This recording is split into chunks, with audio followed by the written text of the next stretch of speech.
కోరిక. ఇది మామూలుగా ఏదో ఫార్మాలిటీ కోసం చేసే ఒక కోరిక కాదు. ఇది మనం ఆరాధన చేస్తున్నాం నూతన గృహంలో. అందుకు ఈ కుటుంబ వారు తమ వాకిటను తమ ఇళ్లను తెరచి ఉంచారు. Thank you Jesus. కింద ఉన్న ఇంటికి ఏం పేరు చెప్పినారు? అట్లయితే ఈ ఇంటికి ఏదైనా పేరు పెట్టాలి. ఇది కూడా ఒక ఇల్లు కదా, ఫస్ట్ ఫ్లోర్. మళ్ళీ సెకండ్ ఫ్లోర్ కూడా ఒక పేరు పెట్టాలి.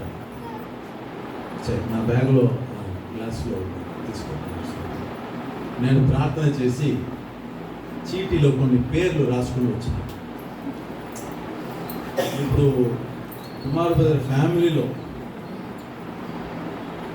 ఇద్దరు రావాలి. వారు వచ్చి అందులో ఉన్నారు. దేవునికి స్తోత్రం. ఇందులో కొన్ని చీటీలు ఉన్నాయి.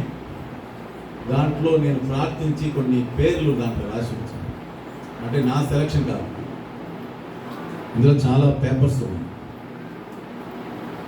దాంట్లో చాలా పేర్లు ఉన్నాయి.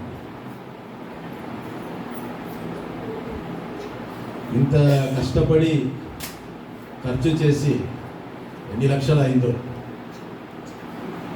ఇల్లు కట్టడానికి. ఫైనాన్షియల్ అన్నీ చూసింది ఎవరు? ఫైనాన్షియల్ మినిస్టర్ ఎవరు? కుమార్ బ్రదర్కి తెలియదు, రమణి సిస్టర్ కూడా తెలియదు అనుకుంటా. అట్లయితే ఫైనాన్స్ మినిస్టర్ ఎవరు లేరా? అదెందుకు చెయ్యట్లా? ఆవిడే చెయ్యట్లా. అడ్మినిస్ట్రేషన్ ఒకటి చేయాలి కదా. లేచి ఎంత అయింది మళ్ళీ అక్కడ చూడు,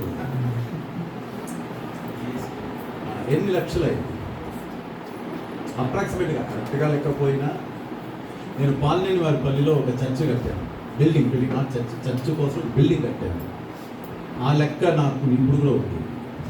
పాలనేని వారి పల్లి భారతమిట్టాలో మరొక సంఘం కట్టాను, మరొక చర్చ్ బిల్డింగ్ కట్టాను. ఆ లెక్క కూడా నా దగ్గర ఉంది. ఎవరెవరు దానికి డొనేషన్ ఇచ్చినారు, పిన్ టు పిన్ అన్నీ నా దగ్గర ఉంది.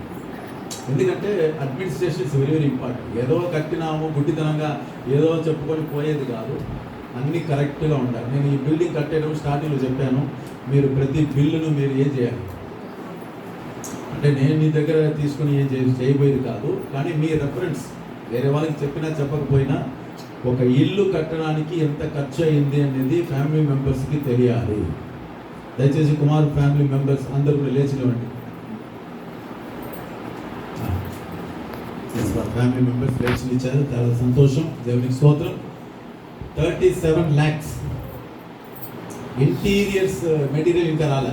మంచము, బీరో, అది ఇది అదంతా లేదు, జస్ట్ ఖాళీగా ఉంది.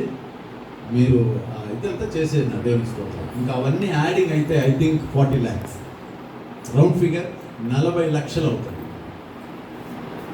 సో ఇది మామూలు కాదు, ఇది తమాష కాదు. ఇల్లు కట్టాలని అనుకున్నా కానీ ఎవరు కట్టలేరు, డబ్బు ఉన్నా కానీ కూడా కట్టలేరు.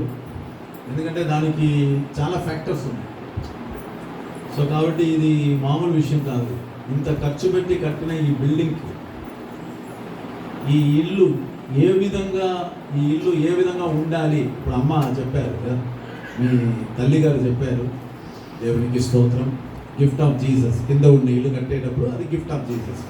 కానీ ఇప్పుడు దీనికి మనం ఏం చేయాలి? ఇషిక నిద్రపోయిందమ్మా? Hi, say hi. దేవునికి స్తోత్రం. ఇప్పుడు మీ అందరూ పార్టిసిపేట్స్ అందరూ నేను బాగా గమనించండి. అందరూ పార్టిసిపేషన్ చేశారు. ఇప్పుడు ధరణి ఇషికాకు ఒక పార్టిసిపేషన్. ఫస్ట్ ఫ్లోర్ ఈ ఇంటికి ఒక పేరు మీరు సెలెక్ట్ చేయాలి. ధరణి నువ్వు వస్తావా లేదా ఇషిక వస్తావా? మీరిద్దరు డిజైన్ చేసుకొని పంపించండి. ఇందులోనున్న ఒక పేపర్ను మీరు తీయాలి. భయపడవద్దండి, దీంట్లో పణపాకమో చంద్రగిరియో నేట్రగుంటావో అట్లా ఉండదు.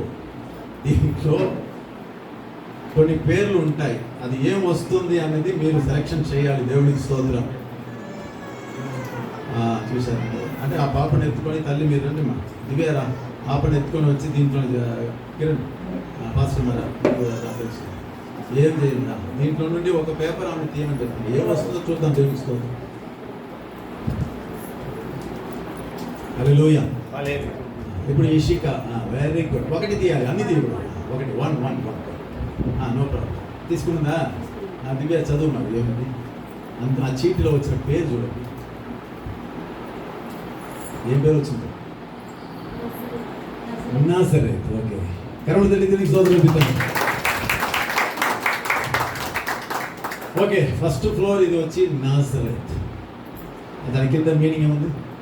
నాజరేత్ అంటే కొమ్మ లేదంటే మొక్క, అర్థము. కానీ యేసు ప్రభు చిన్ననాటి జీవితం ఎక్కడ జరిగింది అంటే ఈ ఇంటిలో ఉండబోయేవారు నజరేతులో యేసు ప్రభు ఎలా ఎదిగారో, ఏ విధంగా ఫలించారో, ఏ విధంగా దీవెనకరముగా ఉన్నారో అలా ఈ ఇల్లు నజరేతుగా ఈ ఇల్లు, ఈ ఇంటిలో ఉన్నవారు దేవునిలో పచ్చని కొమ్మ వలె వారు ఫలించబోతున్నారు. అందరూ బట్టి దేవునికి స్తోత్రం ఇద్దాం.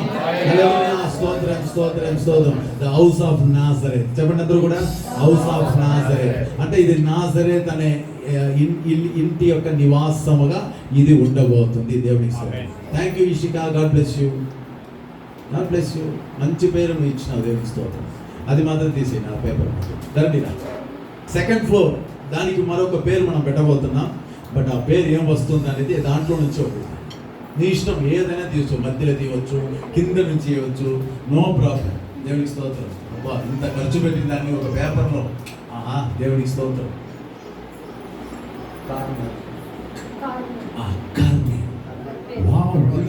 Beautiful name. నాకు బాగా నచ్చిన ఒక పేరు అది, కర్మే. కింద మీనింగ్ ఏముంది?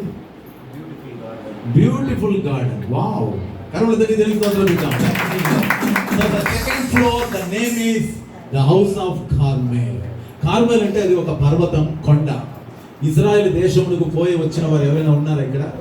పూర్ణిమ సిస్టర్ పోయి వచ్చినారు. సిస్టర్కి తెలుసు ఐఫా అనేటువంటి ఒక ప్రాంతం ఉంది. Mediterranean sea. ప్లీజ్ కూర్చో. మెడిటేరియన్ కుమార్ బ్రదర్ கேப்பனான் என்ன பேர் வச்சிங்கனாக்க அப்புறம் நீங்கள் ரமணி சிஸ்டரை பார்க்கக்கூடாது. பாட்டி தான் விழுவும். இந்த வீட்டுக்கு பேர் என்ன சொல்லுங்க? நசரேத். நசரேத். மேலே தான் கர்மேல். தமிழில் வந்து கர்மேல். கர்மேல் பர்வதம். அந்த வீடு அந்த மாதிரி. அது கர்மேல் வந்து பைபிளில் ரொம்ப முக்கியமான ஒரு பியூட்டிஃபுல் இடம். அது பியூட்டிஃபுல் கார்டன் இருக்கு. அது மாத்திரம் இல்லை, திராட்சை தோட்டம். கர்மேல்ல யார் இருந்தா சொல்லுங்க பார்க்கலாம். பைபிளில் நீங்கள்லாம் பைபிள் ஸ்டூடெண்ட்ஸ் தானே, நிறைய கற்றுக் கொடுத்துருக்கேன் உங்களுக்கு. கர்மேல்னு ஒரு ஃபேமிலி இருந்தாங்களே, வந்துருச்சு சொல்லுங்க. ஒரு லேடி இருக்கிறா, ஒரு lady. So beautiful name Abigail. ஹஸ்பண்டை விட்டுருங்க, அவன் குடிக்கார, அந்த குடிகார பையன் அவனை விட்டுருங்க. அபிகெயில் அவன் பணக்காரன். கர்மேல்ல தான் அவனுக்கு நிறைய தோட்டம் இருந்துச்சு. அவன்கிட்ட தான் தாவீது சாப்பாடு குடுறான்னு சொல்லி ஆளை வச்சு அனுப்பிச்சான். ஆனால் அவன் கொடுக்கல. தாவீதுக்கு வந்துச்சு கோவம். அவனை என்ன பண்ணுறான் பாரு அப்படின்னு சொல்லி வரும்போது தான் பொண்டாட்டி வந்து என்ன பண்ணுறான், தாவீது காலில் விழுந்து சாஷ்டாங்கமாக வணங்கி, என் புருஷனை நீங்கள் ஒன்றும் செய்ய வேண்டாம் அப்படின்னு சொல்லி அவங்களை இது பண்ணாங்க. அப்போ அவன் என்ன செஞ்சான்னா, தாவீது கேட்ட எல்லா சாப்பாடும் கொண்டு வந்து யாரு கொடுத்தா? தாவீதுக்கே கொடுத்துட்டு, என் புருஷனுடைய முட்டாள்தனத்தை மன்னிச்சிருங்கோ அப்படின்னு சொன்னான். அதுக்கப்புறம் ஆண்டவர் அவனை அடித்தாரு, அவன் செத்தான். அதுக்கப்புறம் அபிகாயில தாவீது கல்யாணம் பண்ணிக்கிட்டார். హల్లెలూయా. సో కర్మేల్ అది ఒక అందమైన ఒక తోట, ద్రాక్ష తోటలు ఉన్నటువంటి ఒక పర్వతం. ఇజ్రాయెల్ దేశంలో ఇప్పుడు కూడా అది ఉంది. So beautiful place. ఆ పర్వతం మీద నుండి చూస్తూ ఉంటే ఆ యొక్క మెడిటేరియన్ సీ, మధ్యంతర సముద్రం క్లియర్గా కనబడుతూ ఉంటుంది. అలాగే మన కుమార్ పెద్ద కట్టిన 2వ అంతస్తులో పోయి మీరు చూసినట్టే పాకాల మొత్తం కనబడుతుంది. అటువైపు పాకాల చెరువు కనబడుతుంది. పాకాల చెరువు కనబడుతుంది. చూసినా నేను. దేవుడికి స్తోత్రం కలుగుతాను. రైట్, దేవునికి స్తోత్రం. సమయం ఎక్కువ అయిపోయింది. దేవునికి స్తోత్రం. ఇప్పుడు ఈ ఇల్లు కట్టబడడానికి ఎంత ప్రయాసపడ్డారో, ఇది బిగినింగ్ ఎట్లా ఉంది, ఇది కట్టడానికి ముందు ఎట్లా ఉంది అనేది ఒక ఏవి మనం చూద్దాం. అది చూసిన తర్వాత కిరణ్ మీతో కూడా కొంచెం మాట్లాడాలి. కిరణ్ మాట్లాడతాడు. ఆ మాటలు అయిన తర్వాత నాకు ఏదైనా సమయం ఉంటే లిటిల్ బిట్ ఏదైనా కొంచెం దేవుని వాక్యం మీకు బోధించి నేను ముగించేస్తాను. దేవునికి స్తోత్రం. ఏమిని చూద్దామా? ఏమిని మనం ఆడియో వీడియో మనము స్క్రీన్లో వస్తుంది. దేవునికి స్తోత్రం. చాలా ఒక ప్రొజెక్టర్ను